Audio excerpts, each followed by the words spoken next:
Capacitor, यहां पर एक हेडिंग पड़ी हुई है कैपेसिटर। अब ये कैपेसिटर क्या होता है? कैपेसिटर का मतलब है it is an arrangement by which we can increase the capacitance without increasing the size. Size को बिना बढ़ाए, साइज को बिना बढ़ाए सिग्निफिकेंटली बहुत ज्यादा ना बढ़ाएं और कैपेसिटेंस को बढ़ा दें, तो उस अरेंजमेंट का नाम क्या होता है? कैपेसिटर होता है। या अरेंजमेंट की जगह इंस्ट्रूमेंट भी बोल सकते हो। वो इंस्ट्रूमेंट जो ज्यादा चार्ज ले सकता है, स्टोर कर सकता है बहुत ज्यादा बड़ी साइज के बगैर भी, तो उसको हम लोग क्या कहते हैं बताइए? उसको कहा जाता है कैपेसिटर। तो जो हमारा कैपेसिटर है वो बनता कैसे है जरा देखिए। जैसे एक सिंपल सा मैं आपको एग्जांपल बताता हूं। आप एक बैग है, उसमें सामान पैक कर रहे हैं और वो भर गया।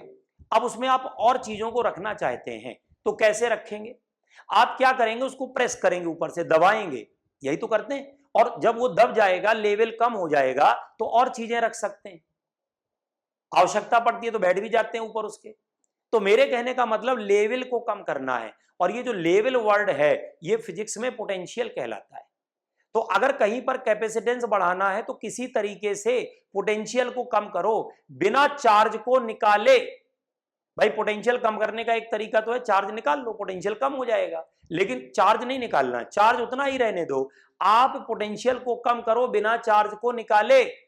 अगर पोटेंशियल कम हो गया, अगर पोटेंशियल कम हो गया तो अब आप और चार्ज दे सकते हो उस पोटेंशियल तक जाने के लिए। You can give more charge, और चार्ज दे सकते हो ताकि उतना पोटेंशियल फिर मेंटेन हो जाए, उस लेवल तक फिर आ जाए।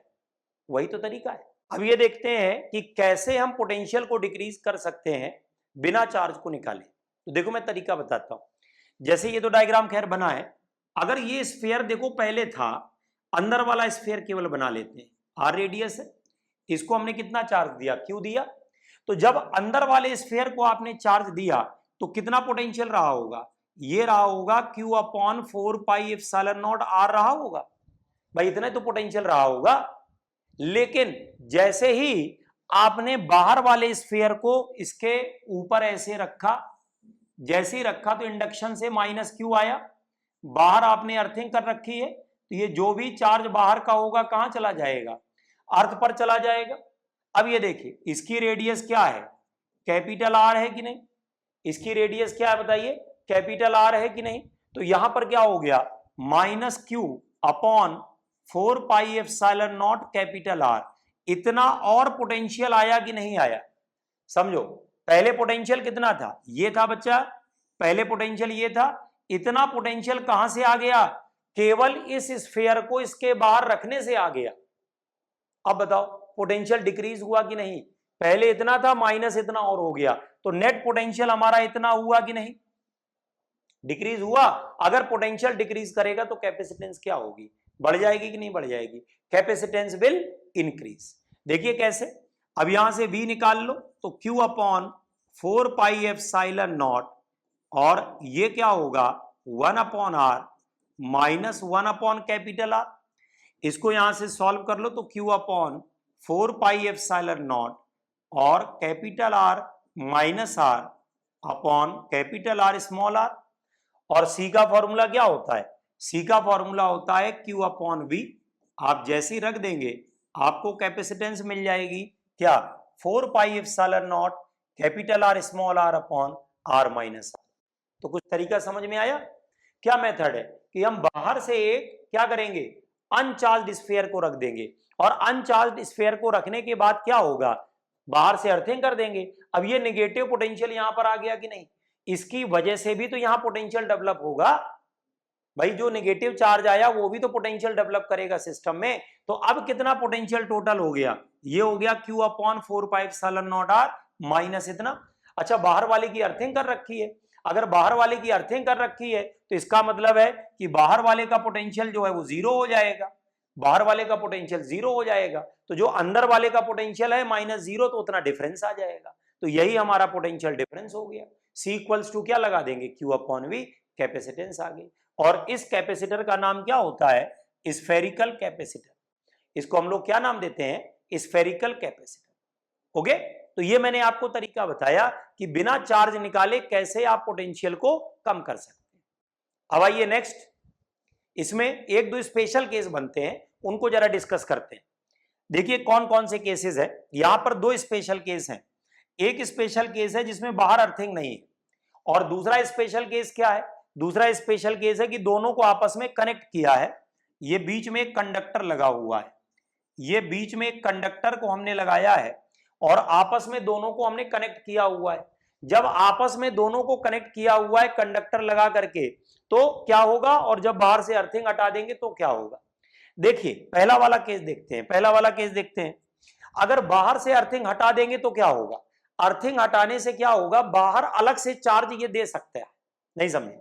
जैसे अगर अभी आपने इसमें अर्थिंग कर रखा है, अर्थिंग करने से क्या होगा कि अगर कल को कोई भी चार्ज बाहर आप देंगे या पहले से है, तो वो सारा चार्ज कहां चला जाएगा, अर्थ पर चला जाएगा। लेकिन अगर अर्थिंग आपने हटा दी तो इसमें एडिशनली इसको भी तो चार्ज अलग से दिया जा सकता है। भाई अंदर से इंडक्शन से आएगा चार्ज, बट नेचुरल है, लेकिन अलग से बाहर से भी कुछ चार्ज देने की टेंडेंसी हो सकती है ना, लेकिन वो तभी पॉसिबल है जब अर्थिंग नहीं होगी। अगर अर्थिंग है तो बाहर से चार्ज देने से कोई फायदा नहीं, क्योंकि वो सारा चार्ज जो है कहां चला जाएगा, अर्थ पर चला जाएगा। इसलिए अर्थिंग हटने से बाहर वाले स्फीयर का भी रोल हो जाता है शामिल। कैसे हो जाता है देखिएगा, यहां पर क्या होगा, पहले जो हमारी कैपेसिटेंस है 4 pi epsilon naught small R capital R upon are minus R है, ठीक। अब इसमें क्या होगा, प्लस बाहर वाले का रोल और ऐड कर दिया जाए, तो अगर बाहर वाले का रोल ऐड करेंगे तो कितना आएगा, 4 pi epsilon naught capital are आएगा। सिंगल स्फीयर का कैसे निकालते हो, देखो अगर हम बाहर वाले स्फीयर की कैपेसिटेंस अलग से देखें, आर रेडियस है और मान लीजिए इस पर क्यू चार्ज है, तो पोटेंशियल इसका कितना हो गया, Q upon 4 pi epsilon naught R हुआ, तो C का फॉर्मूला Q अपॉन V, तो 4 पाई एप्सिलॉन नॉट आर हुआ कि नहीं हुआ। तो जो सिंगल स्फीयर होता है उसकी कैपेसिटेंस कितनी, 4 पाई एप्सिलॉन नॉट आर है। यहां पर देखिए इतना पार्ट हमने ऐड कर दिया, और जैसे ही इतना पार्ट हमने ऐड कर दिया तो ये क्या हुआ, R upon are minus R plus 1, इसको आप सॉल्व कर लीजिए, तो 4 pi epsilon naught capital R, R plus R minus R upon are minus R, ये कैंसिल है, क्या मिला, 4 pi epsilon naught R square upon are minus R. यही तो वैल्यू आएगी कि नहीं आएगी, बताइए। तो ये कब का केस हो गया, जब बाहर वाले की अर्थिंग हमने हटा दी। अगर बाहर वाले की अर्थिंग हटा दी तो बाहर वाले स्फीयर का भी जो कंट्रीब्यूशन है वो हमको यहां पर लेना पड़ेगा, और वो कितना पार्ट हमको लेना पड़ेगा, 4 पाई एप्सिलॉन नॉट आर हमको लेना पड़ेगा। इतना समझ में आ रहा है कि नहीं आ रहा, ठीक। तो पहला स्पेशल केस क्या हो गया, अर्थिंग अगर हट गई। अब आइए दूसरा केस स्पेशल, सेकंड वाला केस। सेकंड वाले केस में अंदर वाले स्फीयर को बाहर से कनेक्ट कर दिया। जब अंदर वाले स्फीयर को बाहर से कनेक्ट कर दिया तो सारा चार्ज कहां चला जाएगा, बाहर, सारा चार्ज बाहर चला जाएगा। क्या लिखेंगे यहां पर, ये सेकंड वाले केस की बात हो रही है। सेकंड वाले केस में क्या होगा बताइए, whole charge will come out, ये जो पूरा का पूरा चार्ज है ये बाहर आ जाएगा, और जैसे ही पूरा चार्ज बाहर आ जाएगा अंदर वाले स्फीयर का रोल खत्म, और जैसे ही अंदर वाले स्फीयर का रोल खत्म, इसकी कैपेसिटेंस होगी 4 पाई एप्सिलॉन नॉट आर। इसकी कैपेसिटेंस केवल कितनी होगी, 4 पाई एप्सिलॉन नॉट आर होगी। बाहर वाले का रोल होगा, अंदर वाले का कोई रोल नहीं होगा। क्लियर हो रहा है कि नहीं हो रहा है, ठीक। ये दो स्पेशल केस याद रखिएगा, ये डायरेक्टली क्वेश्चन आ चुके हैं एग्जाम में, इसलिए मैं कह रहा हूं। अब आइए नेक्स्ट, पैरेलल प्लेट कैपेसिटर। पहला वाला स्फेरिकल था और ये कौन है, parallel plate capacitor. Parallel plate capacitor में क्या है, जैसे मान लीजिए एक प्लेट आपने ये बनाई, एक प्लेट आपने यहां ड्रॉ कर दी है ऐसे, और एक प्लेट आपने ये बना दी, यहां पर अर्थिंग कर दिया, यहां पर पॉजिटिव चार्ज, यहां पर कैसा चार्ज, नेगेटिव। दोनों के बीच में इलेक्ट्रिक फील्ड कितना होगा, याद करिए, दोनों प्लेट के बीच का इलेक्ट्रिक फील्ड सिग्मा अपॉन कितना होता है, एप्सिलॉन नॉट। ये हम लोगों ने गॉस थ्योरम में पढ़ा है। अब ये देखिए इक्वल्स टू कितना है, सिग्मा होता है चार्ज अपॉन एरिया, और ये होगा एप्सिलॉन नॉट। तो यहां से V क्या निकलेगा, E इंटू डी। डी क्या है, डिस्टेंस बिटवीन द प्लेट्स, यही तो होता है। V का फॉर्मूला कितना होता है, E इंटू डी होता है। तो यहां पर क्या लगा दोगे बताओ, ये आएगा QD upon A epsilon not, और C का फॉर्मूला क्या होता है, Q अपॉन V होता है, तो ये आ जाएगा A epsilon naught by D आ जाएगा कि नहीं। तो यहां पर कैपेसिटेंस का जो फॉर्मूला है वो हमारा A epsilon naught by D आ जाएगा। क्लियर हो रहा है, जो कैपेसिटेंस का हमारा फॉर्मूला है A epsilon naught by D आ जाएगा। फिर से देख लो, ये दो प्लेट है, एक प्लेट कौन सी है, पॉजिटिव, दूसरी प्लेट कौन सी है, निगेटिव। पॉजिटिव और निगेटिव के बीच में क्या होगा, इलेक्ट्रिक फील्ड आ जाएगा। पॉजिटिव और निगेटिव के बीच में इलेक्ट्रिक फील्ड होगा कितना, sigma upon epsilon not, charge upon area epsilon not, sigma charge density होती है, लगा दीजिए तो you will get the capacitance. Clear हो रहा है कि नहीं। तो ये पैरेलल प्लेट कैपेसिटर कहलाता है, और यहां पर ए क्या है, एरिया ऑफ द प्लेट, और डी क्या है, डिस्टेंस बिटवीन द प्लेट। अच्छा, ये प्लेट जरूरी नहीं कि रेक्टेंगुलर हो या स्क्वायर हो, ये सर्कुलर भी हो सकती है। आप ऐसे भी पैरेलल प्लेट कैपेसिटर बना सकते हैं।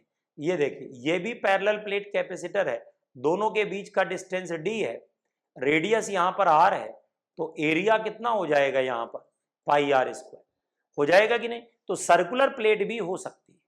ठीक, आखिरी में कौन सा कैपेसिटर देखिए, सिलेंड्रिकल कैपेसिटर। आइए इसको देखते हैं। लास्ट में कौन सा कैपेसिटर है, सिलेंड्रिकल कैपेसिटर। सिलेंड्रिकल देखो कैसे बनेगा, एक सिलेंडर देखो अंदर है ये, और एक सिलेंडर ये देखो बाहर है। ये देखिए, इस तरीके से कोएक्सियल सिलेंडर हम लोगों ने बनाए, और इनकी हम लोगों ने अर्थिंग कर दी।